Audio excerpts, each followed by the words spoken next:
What's up guys, it is the end of 2025. I hope everyone is having a great holidays, and today we're going to go through the best value IEMs that came out this year. Now before that, we do need to set some criterias because audio is a very subjective hobby. What might sound great to me might not be the best to someone else. So in order to get that title, an IEM needs to check off 3 main points to be a step above the rest of the other great IEMs. Number 1, performance wise, these need to be the best at its price category, and it needs to punch, I'm gonna say roughly at least 2 times its weight, because there's just a lot of IEMs that punch above its price bracket. But what really sets a value king apart from all the other, pretty good value IEMs is that it needs that performance boost over the rest. Number 2, when it comes to quality control, the build, the accessories, these also need to be at least good enough. So for example, you can't be having, well-known channel imbalances, things breaking in the short term, or just in general a very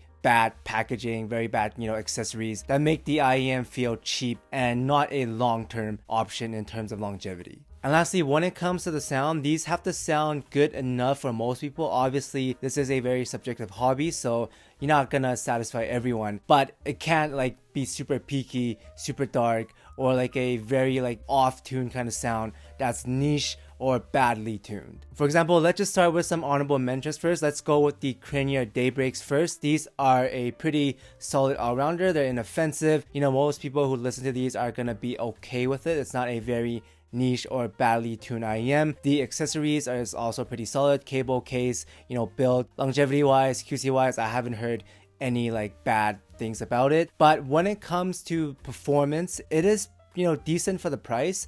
I would say it's competitive for the price, but it doesn't punch 2 times the price like the Super Mix 4 or some other sets that we'll talk about later. Even though it does check off 2 out of the 3 boxes, but because it doesn't check off the last performance tick, I wouldn't consider this a value king IEM or the best value IEM. I would say this is a pretty solid packaged IEM. Another example and honorable mention would be the Keywear's Astros. These are a pretty fun all-rounder. Most people do enjoy the sound. The accessories are pretty decent. I wouldn't say they're super luxurious or premium, but it does the job, right? Overall QC, not much issues when it comes to longevity and just build quality. And when it comes to performance, it does compete with the $350, even $400 IEMs. But again, I wouldn't say these are competing against the $600 ones, $700 ones. They are very good for the price. They're very fun. They're pretty technical as well. But again, the last box and the technical performance part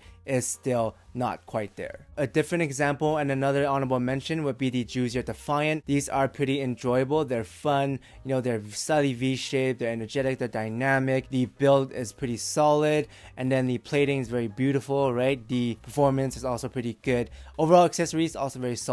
It's just that when it comes to the QC, the longevity, my case broke within 2 weeks, and I also got a pretty bad channel imbalance. So because of the slight hit to longevity and because technical performance wise, it's not gonna outcompete the Super Mix 4, which is only $50 more. Because of those 2 reasons, this is not quite a value monster, even though, if you want to flip for the QC, it's still a pretty solid IEM. And then lastly, we got the new KZ IEMs. Even though these are very good value, in terms of just price wise, you can get a lot of the stuff on sale for a fraction of the competition, and the performance is still pretty solid. But the main issue is that KZ isn't very known for its longevity, its QC. It's probably gonna break within a few months, maybe a year or 2 if you're lucky. So because of the, again, longevity QC issue, this is also gonna be an honorable mention with the new, KZ Duronics and stuff like that. But now that we got those out of the way, let's start off with the first value quote-unquote king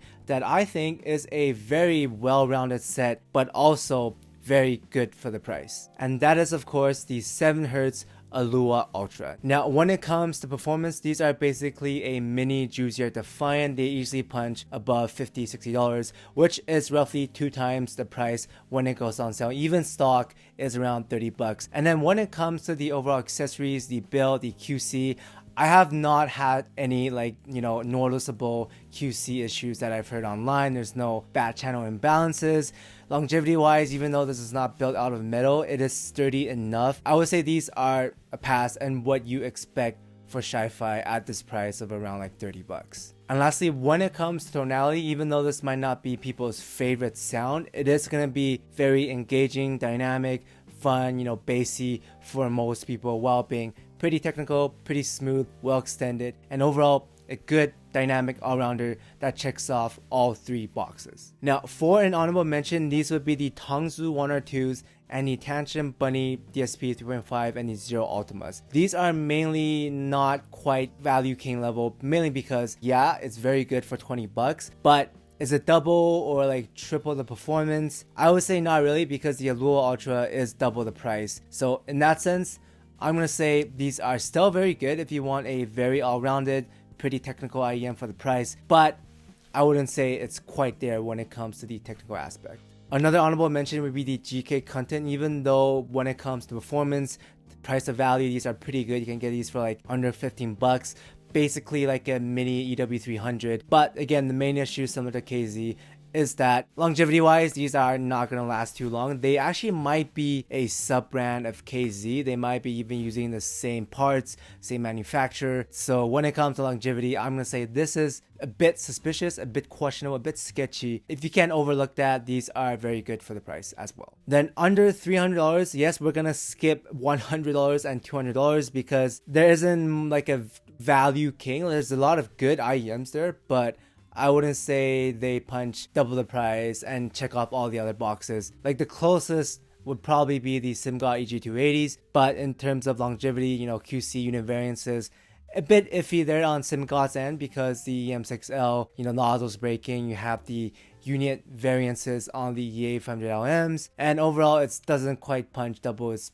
price in my opinion because of the Super Mix 4 existing. That aside, my pick under $300 on sale, you can get these for around like $280, would be the Zgat Horizons. In terms of technical performance, right off my head, these are more technical than the original Oracles, probably even more technical than the RS5 Mark IIs. So for what you're getting for the price, these are very, very good value. Then when it comes to accessories, the build, the QC, the unit variances, there isn't much unit variance. There's no QC issues that I've heard of. The cable is pretty solid. It's not the most fanciest. The build's pretty decent.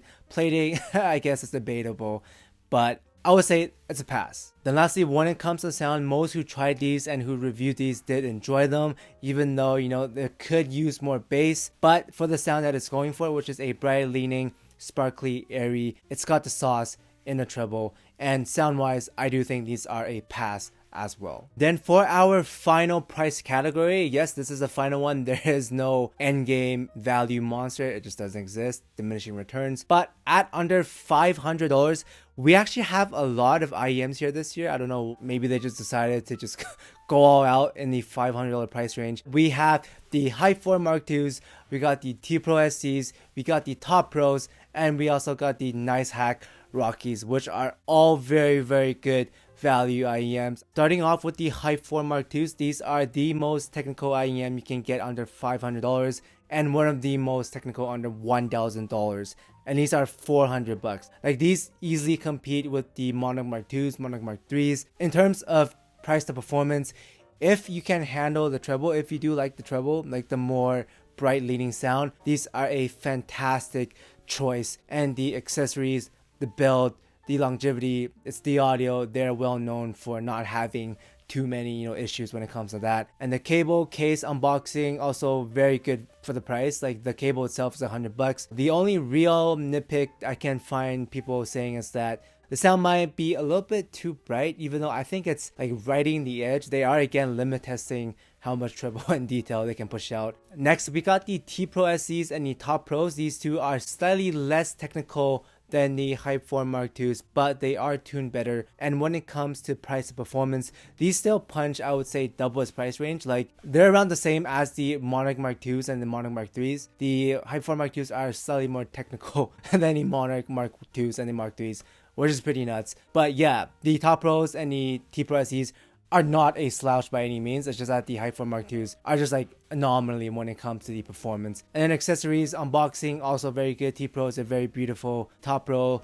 Also, you know, it's a more bling bling when it comes to the overall aesthetics, but the cable, the case, both are pretty solid. And then when it comes to the overall tonality, the T Pro SE is the best balanced version out of the Hype 4 Mark IIs and the Top Pros. It's got more mid-bass than both of them. It's better like all-rounded, less, I guess, like sharp and sparkly, smoother, and just like better well-balanced version of those two. And then the Top Pros is a more mid-range and more sparkly or more vocal focused version of the T Pro SEs, less energetic than the Hype 4 Mark IIs and equally as enjoyable. I like the Top Pros a little bit more than the T Pros and the Hype 4 Mark IIs. But yeah, these two check off all three boxes, as well as the Nice Hack Rockies. On sale, you can get these for $450 with ESTs, and very well tuned, very detailed. Accessories, unboxing, very premium feeling for the price. And then sound wise, these are also well tuned, balanced, slight treble tilt, very smooth. It's got that like misty, airy tonality with the ESTs. Again, it could use more mid-bass, sub-bass texture, more impact like the Top Pro SE, like the Top Pros and like the Hype 4 Mark IIs. But overall, it's a pass when it comes to sound. Very good when it comes to accessories, longevity. I haven't heard any like issues when it comes to channel imbalances QC. And then performance wise, around the same as the Top Pros, which again is around the same as the Mono Mark IIs. But yeah, that aside, that is pretty much it. Like, there are a lot of good IEMs. The Mono Mark IV is also very good, but again, I wouldn't consider this a value king. Like, you're not getting that much of a difference over the Top Pros, which is half its price. So I wouldn't say those are like a value king kind of bargain IEM, right? They are an endgame IEM, but just not a quote-unquote steal, because not a lot of people are going around and throwing 1k plus on an IEM. That aside, I hope this video was helpful. Let me know your thoughts on these, if you agree or disagree. Again, just because some of the IEMs didn't get mentioned doesn't mean they are not good. They're most likely pretty solid. Like, you can't really mess up an IEM too bad these days, right? So yeah, I hope this is helpful, and thanks for watching. I will see you guys next year. Shout out to Dom Q, Rox Cat, B Urak, Disco Scaldus, Walker Standard, Patrick, User, Contain Guava Juice Gains, Mr. Gorillas, Polly J, Gis Sang Young, Christopher Jackson, Henry Claudia, Son of a Horse, 777ZK, PM the Wizard, Obi, Triple Well Extended, Matt Herc, TR8107, Shrimp Backlay, FKSRG, Cousin Fat Fat, Julius Phillip, Dead Riddle, Gatoy, Nico Gabriel, Addy, Michael, Trackstar, Raphael, I'm J-Rack, Ryan, Ori, Edwin, Torcog, Affinidim, Rash, Chimika, Javier, Gilbog, Ocean, AK131, BC Knight, MN Gelato, Watcho, Vitor, Unbalanced, Edward Yu, Tuna, Robert, Polar, The Guatemalian, Drave, Chef Bonky, JRX, John Simmons, Samuel, Beefy Pigeon, Archie, Zeph Doom, Peter Walton, Slow-Mo Rain, Dulsington. My name is Jeff, Chrono, Oscar, Evan, and the Audio Freak. Thank you guys so much for the support.